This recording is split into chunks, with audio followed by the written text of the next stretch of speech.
At 7:42 p.m., I drew a white grease pencil line across the leader of 3 old reels while my daughter played my dead wife's final message to half the state. The red on-air sign glowed above the glass. Mara sat across from me with both hands locked around her headphones. Cole stood at the live microphone telling our listeners that Evelyn's last wish had been hidden for 14 months by a husband who could not bear the truth. Then Evelyn's voice filled the studio. Daniel kept the doors closed. Mara, take the recordings. Tell the whole story. Don't let him stop you. Cole looked through the glass at the executives, donors, and distributor representatives packed into Studio A. He thought the hardest part was over. I set the first reel on the machine. Before you call that my wife's last message, I said, you should hear where she actually said every word. Mara's face changed. Cole reached toward my microphone, but the engineer had already locked his channel out. 6 days earlier, I had still been trying to save my daughter's marriage from a truth I could hear, but could not yet prove. Evelyn had been dead for 14 months when Mara asked me to Lakeview Public Radio for a private preview. I had worked 34 years in its basement archive, the place younger producers called the Tape Cave. Now I spent my mornings preparing Evelyn's oral history collection for donation. For nearly 4 decades, Evelyn had interviewed people around Milwaukee, foundry workers, school secretaries, nurses, families displaced by freeway construction.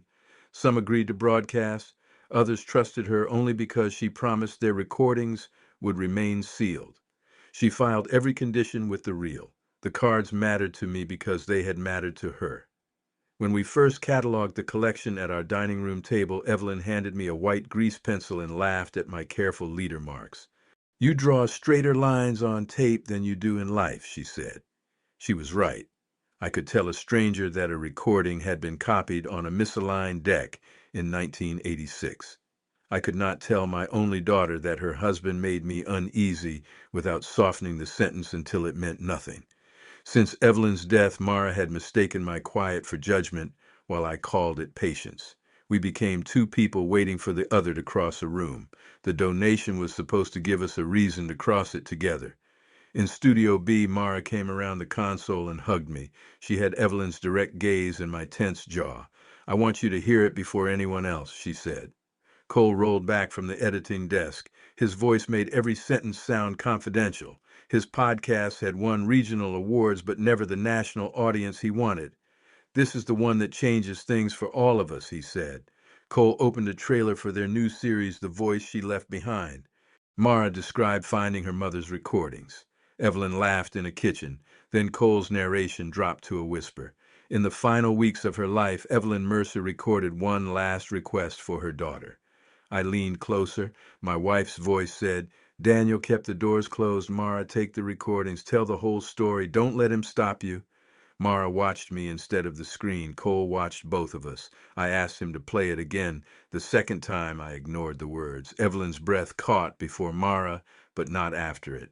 The room tone behind Take the Recordings had a thin, electrical hum. Behind Tell the Whole Story, the hum was lower and the tape hiss wider. Most people hear a sentence. An archivist hears the rooms inside it. Where did you find this? I asked. Mara's relief vanished. In Mom's files. Which file? Cole rested one ankle on his knee. Daniel, we restored hundreds of hours. File names changed. Formats changed. The important thing is Evelyn's meaning. A final message usually has a date. He gave me the patient expression people used when asking whether I knew how to open an email attachment. Memory doesn't need paperwork, he said. I looked at the waveform again. No, but editing does. For half a second, his foot stopped moving. It was a small payoff, but it told me he understood exactly what I had heard. If you believe a person's real voice matters, stay with me. Mara walked me to the parking lot. She said the trailer would debut during the station's 50th anniversary week, and the full series would follow soon after. Lakeview's senior producer, Lenora Price, had already called it an extraordinary act of family honesty. Mom wanted her work heard, Mara said. You know she did. Some of it. There it is. She pulled her coat closed. The locked door. I asked whether she had listened to the raw recording of that final message. Cole handled the restoration. I listened to the cut. That isn't what I asked. Her eyes went hard. And this is why I didn't ask you first. She walked back inside before I could say what I should have said. I was not trying to control Evelyn's voice. I was trying to find out who had taken control of it. At home, the shelves in Evelyn's workroom looked normal until I checked the bottom row. 6 archival boxes were gone. In their place, Mara had stacked 2 empty photograph cases so the gap would not be obvious from the doorway. I called her. Those were the family cassettes and Mom's working copies, she said. I took them to digitize them for you. When? A few weeks ago. You were at the dentist. Cole helped. Why didn't you tell me? Because every conversation about those tapes turns into a permissions lecture. Her answer hurt because it contained just enough truth. I had postponed decisions. I had made caution sound like ownership. But the missing boxes included recordings Evelyn had specifically kept out of the public collection: family arguments, bedside reflections, test interviews, and conversations with people who had never signed release forms. I could have accused Cole that night. I could have demanded every box back and told Mara the farewell was stitched together. With no source tapes, no edit history, and no neutral confirmation, I would sound like the husband described in the trailer, a frightened gatekeeper denying his wife's last wish. Mara would defend Cole. Cole would know to rename his files, move the boxes, or erase whatever showed how he had built the message. So I gave Mara the response she expected from me. Please keep them dry and away from magnets, I said. She let out a weary breath. Of course, Dad. After we hung up, I took Evelyn's handwritten catalog drawers from the closet and carried them to the dining room table. By midnight, I had found the first clue. Evelyn indexed memorable phrases in red ink. On a card dated January 12, 2008, she had written, "Daniel kept the doors closed, furnace noise, take 2." The reel belonged to an interview with a retired machinist. It had been recorded at Lakeview, where part of Evelyn's collection was already stored under a temporary deposit agreement. At 9 the next morning, I signed into the archive as a donor and requested the reel. I threaded it onto a Studer machine I had maintained longer than Cole had been making podcasts. 32 minutes in, Evelyn interrupted her guest after a truck rumbled past the studio. "Daniel kept the doors closed during every winter interview," she said. "Otherwise, that old furnace bled right through the wall." The machinist laughed. "Man knew his sound." Cole had removed everything after closed. In his version, a practical sentence about protecting an interview became a verdict on our marriage. One phrase was not enough. Editors tightened speech every day. It could establish the source, but not the scale of what he had done. I kept searching. The trailer went public that afternoon. By dinner, former colleagues were sending me cautious messages. One wrote, "I'm sure Evelyn had her reasons." Another asked whether I wanted to give my side. Cole posted a photograph of Mara at a microphone with the caption, "At last, a daughter opens the archive her mother was denied." He had transformed my silence into marketing copy. The next morning, Lakeview released a 48-minute preview episode. Publicly, Cole was gentle. He called me a grieving husband shaped by another era. He said control could look like devotion when a family was too close to see it. Mara described how I had delayed the donation and refused to discuss certain tapes. Every fact was technically true. The conclusion was not. Then the episode used a clip of Evelyn saying, "He thinks preservation means keeping everything exactly where he put it." I remembered that one without a card. She had been talking about our neighbor's habit of labeling leftovers. The episode ended with Lenora Price's endorsement. "Evelyn spent her life returning voices to people history ignored," she said. "Her daughter is continuing that work." Lenora had been my colleague for 20 years. She was careful, respected, and almost never spoke before checking a fact. If she believed Cole's documentation, station leadership would believe it too. So would every donor who had trusted Evelyn. I went to her office with a legal pad and no accusations. "Did you hear the raw final message?" I asked. Lenora removed her glasses. Cole supplied a provenance memo. That wasn't my question. She studied me. "No, I heard the restored master." "Did the memo identify one original recording?" "It identified Evelyn's private digital archive." "That's a location, not a source." Her expression tightened, not with anger but concern. "If you have evidence, bring it to me. If this is a family dispute, I cannot let you use the station to fight it." It was a fair boundary. It also told me Cole had built his story professionally enough to survive ordinary doubt. On my way out, I passed a conference room where Mara and Cole were meeting with two people from North Star Audio, a national distributor. Through the glass, I saw a launch calendar on the screen. 8 episode titles ran down the side: The Closed Door, The Good Daughter, Permission, What the Nurse Heard. Evelyn and me were not one episode. We were an entire season. Cole spotted me and opened the door with a warm grin. Daniel, perfect timing. Come meet Gwen from North Star. Gwen stood and shook my hand. Your wife's work is remarkable. We're honored to bring it to a national audience. Which part of her work? I asked. Mara looked embarrassed. Cole answered smoothly, the human part. On the table lay a printed delivery schedule. 8 finished episodes were due Friday. Public launch was the following Tuesday, 9 days away. Beside the schedule was an advance figure, $90,000, half payable after Lakeview's anniversary broadcast. Cole turned the page over before I could read more. We were hoping you'd participate, he said. Not debate us, just speak about Evelyn's process. It would show people this isn't about blame. He needed my credibility. More than that, he needed my appearance to release the second half of the money. I lowered my eyes as if the attention overwhelmed me. Send me what you want fact-checked. I don't want to embarrass Mara. He glanced at her. She softened immediately. Thank you, Dad, she said. Cole placed a hand on my shoulder. This can be healing. By playing the tired widower, I had just asked him to hand me his working papers. He thought it was surrender. That evening, an email arrived with the subject line, Daniel Fact Check, Friendly Review. Attached were transcripts of all 8 episodes, a source memo, and low-resolution audio for the anniversary segment. Cole had removed the editing project itself, but he had exported the draft without cleaning the internal source labels printed beside each quotation. The farewell sentence carried 3 labels: EM_2008_furnace_T2_doors, EM_2013_home_Mara_blanks, EM_2017_factory_quote_pickup. He had not discovered one final recording. He had selected 3 recordings made 9 years apart. The second label led me to a 1/4-inch reel from 2013. Mara had been helping Evelyn move unused tape stock from the house to Lakeview. On the recording, Evelyn called toward the hallway. Mara, take the recordings. No, honey, the blank recordings to your father. Tell him I numbered the whole story boxes. Cole cut before her correction, removed to your father, then joined tell to a different phrase. He did not clean up a hesitation. He reversed the instruction. The third reel was from 2017, an interview pickup recorded after Evelyn had spoken with a garment worker organizing against an abusive supervisor. Evelyn repeated the woman's words for the program introduction.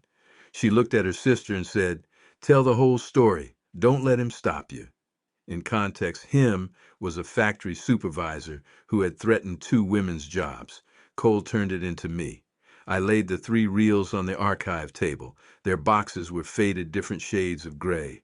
Their leaders came from different manufacturers. Even without sound, they could not have belonged to one final message. I used the white grease pencil to mark the exact entry point on each leader. My hand shook only once when Evelyn laughed after the 2013 correction. The laugh was not in Cole's version. It was too warm for the wife he needed her to be. Then I read the rest of the transcripts. By 2 in the morning, the betrayal was larger than I had allowed myself to imagine. The series used private recordings to manufacture a 3-act family drama. In episode 2, Evelyn supposedly admitted I had limited her career. The source was a joking conversation about a broken station van. In episode 4, a hospice nurse appeared to confirm that Evelyn feared me. The nurse had actually described another patient's controlling brother. In episode 6, Mara's teenage argument with her mother was rearranged to sound like a deathbed reconciliation. The false final message did more than create a dramatic ending. It provided the moral permission for everything before it. If listeners believed Evelyn had ordered Mara to release the archive, then every private tape became fair game. Every objection from me became proof that Cole's story was true. At the bottom of the source memo was a note in Cole's initials: maintain single message framing, strongest launch hook, do not over-explain archival fragmentation. He knew the fragments came from separate sources. He knew the audience would assume they did not. Mara's initials appeared beside other decisions. She had approved episode titles, narration, and the section describing me as emotionally controlling. This was not something Cole had done while she stood innocently outside the room. She was building the series with him, but one fact kept me from giving up on her. Nowhere had she approved the source map. Her notes discussed meaning, pacing, and what she believed her mother intended. Cole had kept the technical history in his own column. I needed someone neutral to confirm what my ears and the labels showed. I called Sam Whitaker, Lakeview's chief engineer. Sam had repaired transmitters during thunderstorms and could explain complicated sound problems without making anyone feel foolish. I did not tell him my conclusion. I gave him Cole's final message and the three source reels. Tell me what you hear, I said. He transferred short sections at high resolution, aligned them on a screen, and listened through studio monitors. Then he pointed to the quiet space beneath Evelyn's words. Every room has a fingerprint, he said. This one has the old studio furnace at 60 cycles. This one has a refrigerator motor. This one has your portable recorder's preamp whine. He played the edit at half speed. A tiny click appeared before Mara. Another sat between story and don't. Three source environments, he said, at least four joins. Whoever made this applied room tone patches to hide them. Could it be ordinary restoration? Sam leaned back. Restoration removes damage. It doesn't make 2008, 2013, and 2017 sound like one afternoon. That gave me proof of construction. The exported labels gave me proof Cole knew the sources. The original context gave me proof the meaning had been reversed. It still did not tell me whether Mara would choose evidence over the man sleeping beside her. I asked her to meet me at a diner near the station. She arrived 20 minutes late with headphones around her neck and an apology already prepared. We're on deadline, she said. Can this be about something other than the tapes? Did your mother ever tell you I was stopping her from releasing her work? Mara stirred coffee she did not drink. Not in those words. Did she tell you there was a final message? Cole found it. Did you listen to the source file? Her spoon struck the side of the mug. You keep asking that like it's a trick. It is a simple question. I listened to Mom. I heard her say my name. I heard what she wanted. You heard the finished edit. She pushed the mug away. And you spent a year hearing nothing except rules? Mom died and you turned her life into a cataloging project because boxes are easier than people. That one landed. I could have put the labels on the table and won the argument. But winning too early would warn Cole before the station and North Star could examine the full series. It would also let Mara dismiss the evidence in private, inside the marriage where he controlled the explanation. So I told her the part that belonged to me. I should have talked to you before I talked about donation forms. I hid inside the work. That was wrong. Her anger faltered. Then trust me now, she said. I am trying to give you the chance to deserve it. She stared at me, uncertain whether she had heard an apology or a warning. That afternoon, Cole called. North Star had reviewed my minor transcript corrections and wanted confirmation that I would appear during Lakeview's anniversary broadcast. His voice was cheerful, but his sentences came fast. The remaining advance depended on the live segment. His production company had two contractors waiting to be paid, and the national promotion window would close if they missed Tuesday. Now the scheme was complete. Cole needed an irresistible hook to turn a regional podcast into a national series. He assembled Evelyn's real words into a fake farewell, used that farewell to justify releasing private material, cast me as the obstacle, and relied on Mara's grief to authenticate his interpretation. Lakeview's endorsement gave him respectability. My appearance would give him family consent. If I did nothing, 8 episodes would be distributed nationwide in 9 days, and people who trusted Evelyn could have their private pain sold as our family's entertainment. I'll appear, I said. Cole went quiet. That's great, Daniel. I'll also authenticate the audio. Even better. I have one condition. Lakeview presents the segment live. No pre-recorded interview, and I want the source reels beside me for a short restoration demonstration. The station's anniversary is about 50 years of sound. People might enjoy seeing how old tape becomes new audio. He hesitated. The final message came from digital transfers. All the more reason to show where the collection began. You said this shouldn't look like a family argument. I could almost hear him calculating. A retired archivist handling tape would make his production look legitimate. My condition flattered his story, the old gatekeeper publicly blessing the new storyteller. I love it, he said. Full circle. After the call, I sent Lenora the 3 unedited clips, the final message, Cole's source memo, and Sam's written findings. I asked for 20 minutes, not on the air but in her office. She listened without interrupting. When the last original clip ended, she removed her headphones and stared at the desk. I put the station's name behind this, she said, because they gave you documentation designed to survive a normal review. And you want me to let them walk into a live broadcast. I want Lakeview to correct a falsehood where Lakeview helped make it credible. I also want North Star in the room before files disappear and explanations change. Lenora took the packet to the station manager and counsel. For 6 hours I heard nothing. At 6:10 that evening she called. The anniversary segment stays live, she said. Sam controls the playback. We will allow the source comparison because it is accurate, relevant, and based on material the Mercers supplied for broadcast. If Cole stops the interview, we stop. If you go beyond what we verified, I stop you. Understood. Gwen from North Star will be present. She asked to hear the demonstration in person. Cole had voluntarily invited the one witness whose decision could end his launch. 3 days remained. He spent the first one celebrating. I heard him in the station corridor telling a contractor, once Daniel says yes on air, nobody can call this exploitation. When he saw me, he lowered his phone and asked whether I needed help carrying the antiques. They have lasted longer than most formats, I said. He laughed because he thought I meant the reels. 2 days remained. Sam prepared 2 playback paths in case one deck failed. Lenora had the 3 catalog cards enlarged on the studio monitor so listeners watching the online stream could read the dates. I placed the original reels in plain gray boxes, not dramatic evidence bags. Their ordinariness mattered. A lie meant for millions had been built from things Cole assumed nobody would bother to identify. The risk was no longer technical. It was Mara. She came to my house the night before the broadcast carrying Evelyn's blue scarf and the final script. I thought you could bring this tomorrow, she said. Mom wore it during her last pledge drive.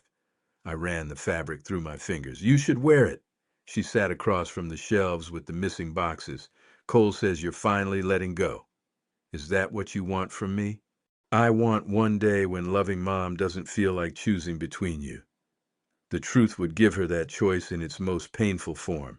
If I warned her, Cole might learn the plan. If I stayed silent, she would discover her husband's deception in front of an audience.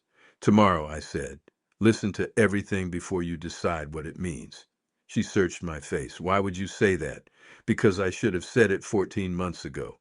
She left the scarf on the chair. One night remained. I did not sleep. I kept hearing Evelyn's cut-up sentence, but now the original laughter returned after it. Grief makes imitation dangerous.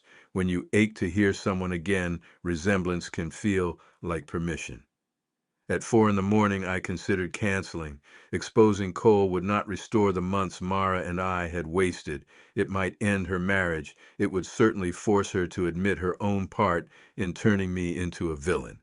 Then I opened episode 7's transcript. A private interviewee described placing a child for adoption in 1974. Cole's note called it high-emotion trailer material. The release card in Evelyn's handwriting said, sealed until 2045. This was no longer mine to avoid.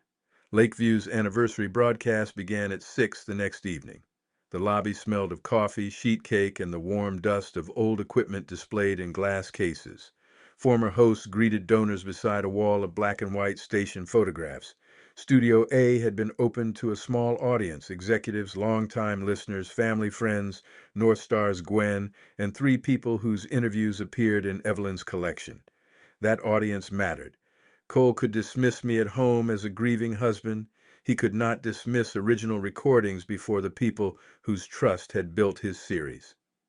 Mara wore Evelyn's blue scarf over a dark green dress. She looked composed until she saw the 3 gray reel boxes beside my chair. Her gaze moved to me, then to Cole. "I thought this was a general demonstration," he said quietly. "Every demonstration needs a source," I replied. He looked through the control room glass. Sam adjusted a level without looking up. Lenora stood near the door with the station manager. Cole could sense a change, but the room was full, the segment was sponsored, and the microphone offered him what he had wanted for months, a national introduction. At 7:38, Mara began. She spoke about Evelyn recording ordinary people because she believed a voice could outlive the room that held it. Her delivery was warm, but I saw her thumb rubbing the edge of the scarf. Cole followed with the story of discovering the farewell. He said modern tools had recovered words nearly lost to time. At 7:42, the red sign illuminated. I drew the line across each leader. Mara pressed the playback pad. Daniel kept the doors closed. "Mara, take the recordings. Tell the whole story. Don't let him stop you." The studio speakers carried Evelyn's voice into every corner. A few people looked at me with sympathy. One donor lowered her eyes. Cole leaned toward his microphone. "Daniel, hearing that cannot be easy. What do you want people to understand about Evelyn's final wish?" I placed the first reel on the machine. "Before we call it her final wish, they should hear where she actually said every word." Mara's head turned sharply. Cole's fingers touched his microphone switch. Nothing happened. Sam had locked his channel according to the station's live interview protocol while my source played. The first reel turned. Evelyn said, "Daniel kept the doors closed during every winter interview. Otherwise, that old furnace bled right through the wall." The machinist's laugh followed. Man knew his sound. The audience shifted. The sentence they had heard as an accusation was now an old joke about studio noise. I stopped the machine. "That was recorded January 12, 2008, 7 years before Evelyn became ill." On the monitor, Sam displayed the catalog card in Evelyn's handwriting. The date was visible. So was the phrase in the note about the furnace. Cole lifted a hand. "Daniel, documentary editing often combines context. Then context is what we will hear." I threaded the second reel. Evelyn's voice came through brighter, with a refrigerator humming behind her. "Mara, take the recordings. No, honey, the blank recordings to your father. Tell him I numbered the whole story boxes." For a moment, nobody moved. Mara stared at the spinning reel as if it were a person speaking directly to her. The false message had told her to take the archive from me. The original told her to bring blank tape to me. "April 3rd, 2013, I said. "A family equipment test, not a final message." Cole found his voice. "The emotional intent remains. Evelyn wanted Mara involved." "Involved is not the same as authorized." He turned toward Mara. "This is what your father does. He buries meaning under labels." I looked at the man who had once told me memory did not need paperwork. "You were right about one thing, Cole. Memory doesn't need paperwork. A $90,000 production using private voices does." Gwen's chin lifted. Cole's color changed. The monitor displayed all 3 catalog cards side by side, 2008, 2013, 2017. I started the third reel. Evelyn introduced the garment worker's story, then quoted her speaking to her sister. "Tell the whole story. Don't let him stop you." The next sentence identified him as the factory supervisor who had threatened their jobs. One of the former interview subjects in the audience whispered, "Oh my God." Cole pulled off one headphone. "This is a restoration discussion being turned into an ambush." Lenora stepped closer to the live table. "The station has verified the sources. Answer the question." He looked from her to Sam, then to Gwen. The circle of people he had treated as endorsements had become witnesses. "All audio documentaries use montage," he said. "We condensed Evelyn's meaning from a lifetime of work. Every word is hers." It was his strongest excuse, and for a few seconds it sounded almost reasonable. I asked Sam to play the final message again, then the joins at half speed. He explained what the audience was hearing in plain language. The background behind the first phrase is the station furnace. The second has a home refrigerator. The third has noise from a portable recorder. Room tone patches were inserted between them to make the sentence sound continuous. Cole shook his head. That proves technique, not deception. Then let's examine intent. The monitor changed to the fact-check draft Cole had sent me. His internal source labels appeared beside the farewell. Each one matched a reel and date already displayed. You labeled the sources before you exported this, I said. You knew these phrases came from recordings made 9 years apart. Of course I knew. I edited them. Your source memo calls the result a single recording found in Evelyn's private digital archive. That was simplified language for a general audience. Your private note says, maintain single message framing. Do not over-explain archival fragmentation. Gwen closed the folder in front of her. Cole's mouth opened, but no words came. He had defended the edit as innocent, then admitted knowing the very fact his documentation concealed. Mara reached for the printed transcript. Her hand trembled against the page.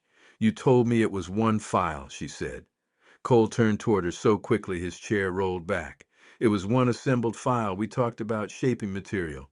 You said you found a message Mom made near the end. I found what she was trying to tell you across years. You agreed with the meaning. Mara looked at me. Shame moved across her face before anger did. Dad, how much of the series is like this? I wanted to rescue her from the answer. That instinct had helped put us there. The station has verified examples in 6 episodes, I said. Some are ordinary edits, some reverse who or what your mother was talking about. Episode 7 uses a story marked sealed until 2045. The woman seated behind Gwen made a broken sound. She was the daughter of that interview subject. Lenora crossed to her and crouched beside the chair. Mara turned back to Cole. You said all the permissions had been cleared. Evelyn gave you the archive. No, you told me she did. Mara, don't let him make this about forms again. We are 5 days from launch. Our staff depends on this. There it was again. Paperwork as the enemy, urgency as morality. Mara took off Evelyn's blue scarf. For one terrible second, I thought she would leave the studio without choosing anything. Instead, she folded it on the table, pulled the microphone toward her, and waited for Sam to open her channel. My name is Mara Mercer, she said, her voice uneven but clear. I am the host and a producer of The Voice She Left Behind. I gave Cole 6 boxes from my mother's home recordings. I approved scripts without listening to the original tapes. I believed I was honoring her, and I used that belief as a substitute for checking. Cole whispered, Stop. She kept going. North Star does not have my permission to release this series. Lakeview does not have my permission to use my narration in it until every source and every consent record is reviewed. I am stopping the launch. Cole stood so fast his chair struck the wall.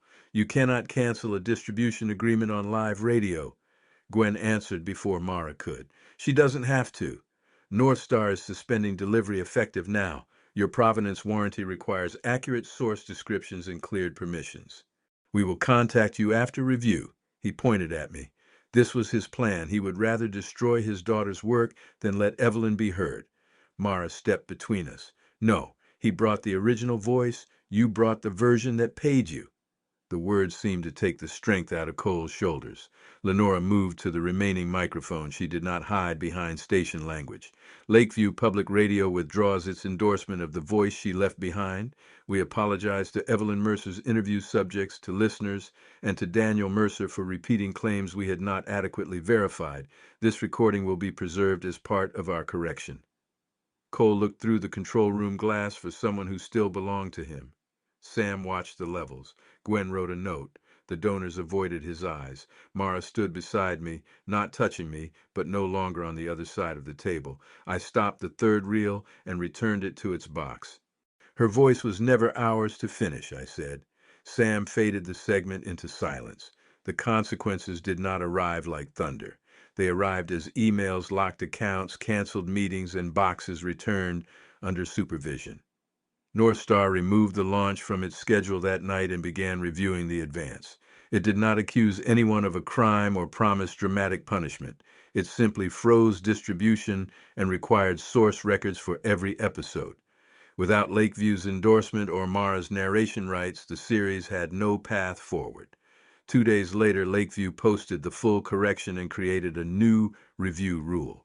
No archival montage presented as continuous speech without an explicit disclosure and a source log.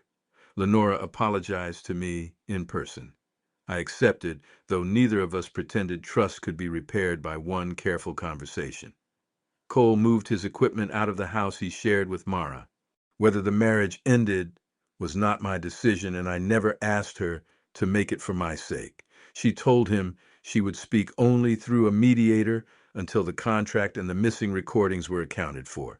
His production company lost the North Star project and 2 contractors left. That was consequence enough. The grand career-making story had collapsed because he had treated Providence as an obstacle instead of the foundation. All 6 archive boxes came back. 3 tapes had damaged cases, but none had been erased. Mara and I spent the first afternoon comparing them against Evelyn's inventory in near silence. At 4, she found the card marked sealed until 2045. She read the interviewee's name, closed her eyes, and placed the tape in a separate preservation box. I saw Mom's handwriting, she said, and still let Cole tell me what she meant. You wanted to hear her again. So did you. Yes? She waited for forgiveness. I could see it in the way she held her breath. I loved her too much to offer a false version of that, too. I'm not ready to say this is all right, I told her, but I am ready to keep working. She nodded and returned to the cards. The next week, Mara recorded a correction in her own voice. She did not blame Cole for every decision. She described which scripts she had approved, which sources she had failed to check, and how listeners could request removal if their family material appeared in the draft. Her voice cracked twice. She left both moments in. We also changed the donation plan. Evelyn's public interviews would go to Lakeview with their permissions attached. Restricted recordings would remain sealed. Family tapes would require agreement from both Mara and me. It was slower than the release Cole had promised and far less glamorous. It was honest. One evening, we reached the 2013 reel, the one about the blank recordings. Evelyn's laugh filled the workroom after she corrected herself. Mara laughed too, then covered her mouth because the sound surprised her. I had forgotten that afternoon, she said. I had forgotten to tell you about it. That became our first real conversation after Evelyn's death. Not about Cole, not about contracts. We talked about the hospital weeks, the calls Mara thought I had ignored, and the way I had retreated into cataloging because tape followed rules grief did not. She told me my silence had felt like punishment. I told her her certainty had felt like eviction from my own marriage. Neither of us won. For once, neither of us tried. Before she left, Mara took Evelyn's white grease pencil from the tray. On a fresh label, she wrote, Home Test, April 3rd, 2013, Evelyn, Mara, and Daniel, complete context. Her line slanted upward. Mine always had. She placed the corrected reel between us, and we listened to Evelyn's laugh all the way to the end. If this story stayed with you, subscribe for more stories about quiet people who refuse to let truth be rewritten.